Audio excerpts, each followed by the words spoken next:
Today on BRStv, we're gonna control this tank. Hey guys, my name is Ryan. Welcome to another week of the BRS 160, where every week we do our best to help you guys, members of the reefing community, enjoy your tanks and find new ways to explore the hobby. We do that by following the setup and progression of this 160-gallon reef tank. This week we're going to start our mini-series on aquarium controllers, starting with what they do, a brief overview of the different players, and a set of goals we have for the equipment on the BRS 160. In the following weeks we'll install a variety of controllers and show you how to program them to meet these goals. So what does a controller do and why would anyone buy one? I think it revolves around three basic concepts. They save on space, money, and clutter. They take all the separate elements of the life support and unify them so they work together cohesively.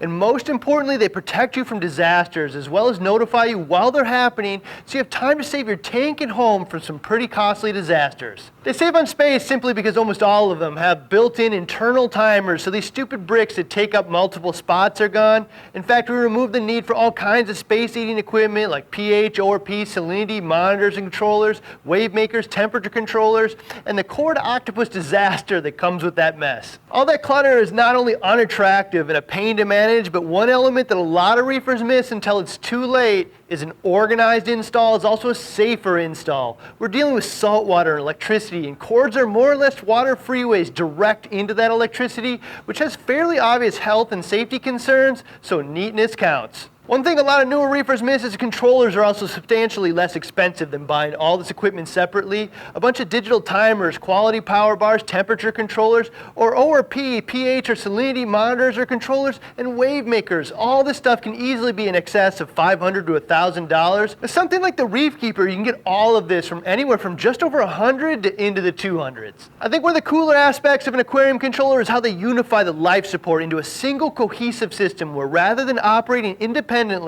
each element in the tank uses the controller as the tank's brain to monitor and control all types of life support. Stable temperature, salinity, pH, nutrient sources like light, calcium, alkalinity, even foods like amino acids, opening and closing valves, timers, pumping fluids where they need to go when they need it. The controller is more than a replacement for the single separate elements. Just to give you an idea how the tank's brain works, let's talk temperature, but this concept applies to salinity, pH, and basically every parameter on the tank.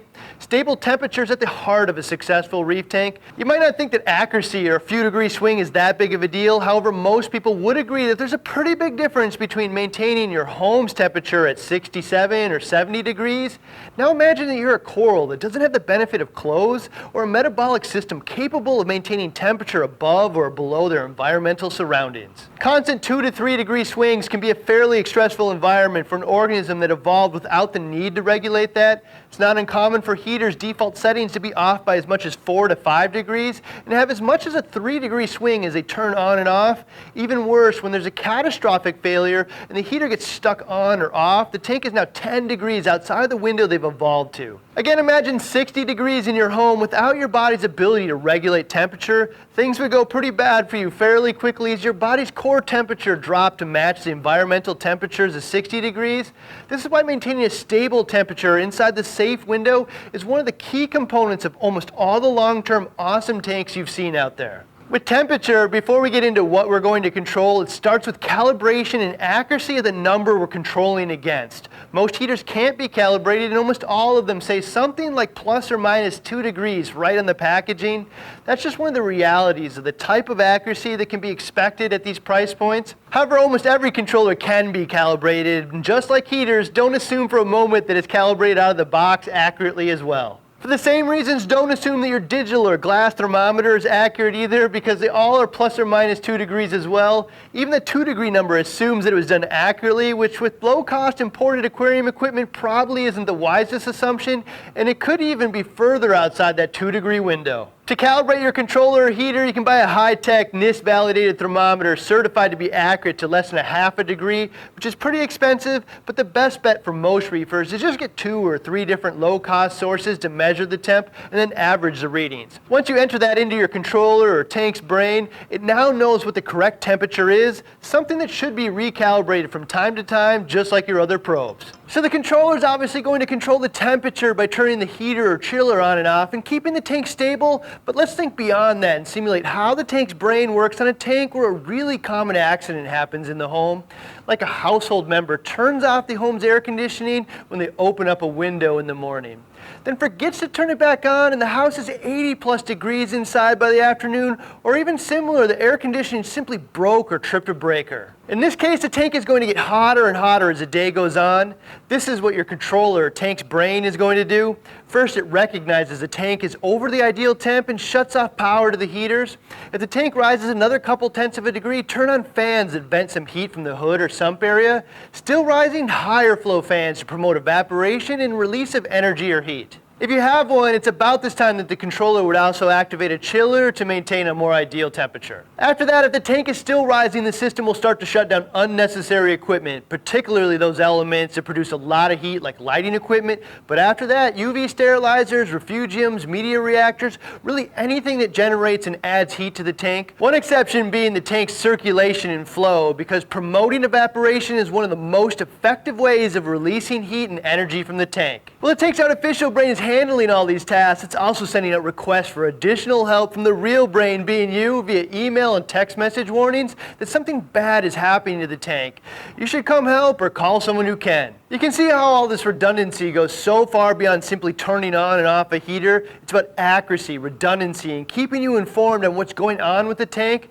All this is absolutely the difference between a 2-year successful tank and a 5 or 10. Equipment is going to fail over time, just a matter of how soon you're aware of the problem so you can do something about it. So which controller is right for you? Well, I venture to say that 80 to 90% of the controller market in the US is dominated by 2 companies, Neptune with the Apex and Digital Aquatics with the Reefkeeper.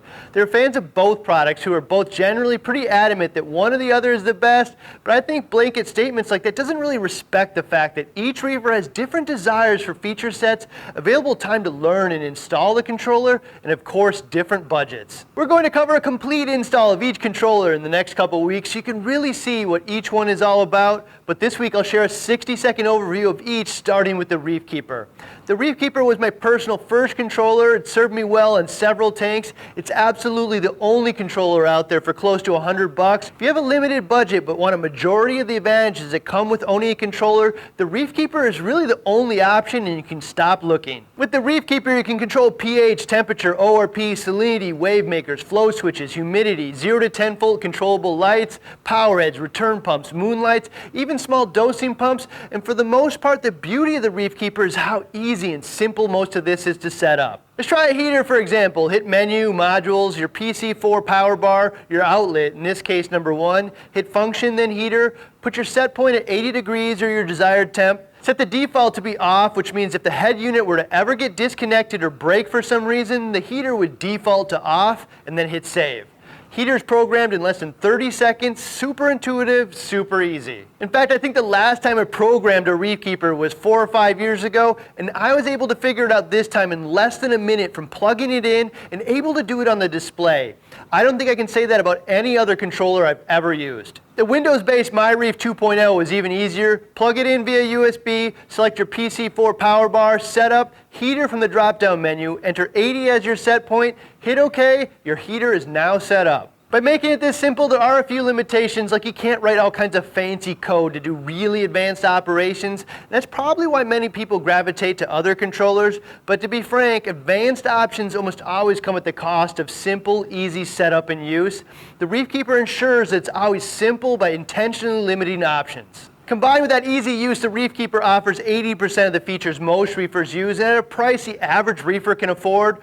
We're going to install the Reefkeeper first next week so you can decide for yourself if the price, features, options, and ease of install fits your requirements and budget for a controller. The following week, we're going to cover the Neptune Apex. The Apex is our #1 controller and the current flagship in the market, capable of doing almost anything you desire. One huge point is the cloud connectivity, which means a controller will not only control your equipment, but also capable of emailing you or texting you when there is a problem with the tank, and you can do almost anything on the Apex from your phone or most internet browsers. While I would have once said the Apex has a decent learning curve, they've really done a solid job making the Fusion interface do almost everything for you and in an intuitive manner. This is an advanced piece of equipment capable of a mind-boggling amount of functions. If you want to do it, the Apex can probably do it for you in one way or another. However, if you have advanced needs, it has a corresponding amount of effort learning how to implement those programs. Luckily, Neptune has some of the best support, but more importantly, the most robust community who is more than willing to help other users come up with the best solutions for their needs. Again, in just a couple weeks, we'll share the complete install so you can see exactly how cool the Apex is. So here's the list of what we want to control on the BRS 160 and the basics of what we want to do. In the upcoming weeks, we're going to do our best to achieve these goals with each controller. We're using a total of 22 outlets, most of which are going to be controlled in one way or another, starting with the T5 lights. With the T5 bulbs, we have 2 outlets, which will primarily be timers, but we also want them to be temperature controlled to have them turn off if the tank is overheating. If possible, notify us if they have failed and the bulbs are not on, as well as a physical switch to turn them on and off. Pretty much the same thing with the LEDs, 2 outlets, but we don't need the timers because the Kessil AP700 has internal timers that it uses for the color and intensity programming. With the tons power heads, I haven't decided if we want to use the controllers that come with them or the Aquarium Controllers 0 to 10 volt programming. That will likely depend on each controller and their solution.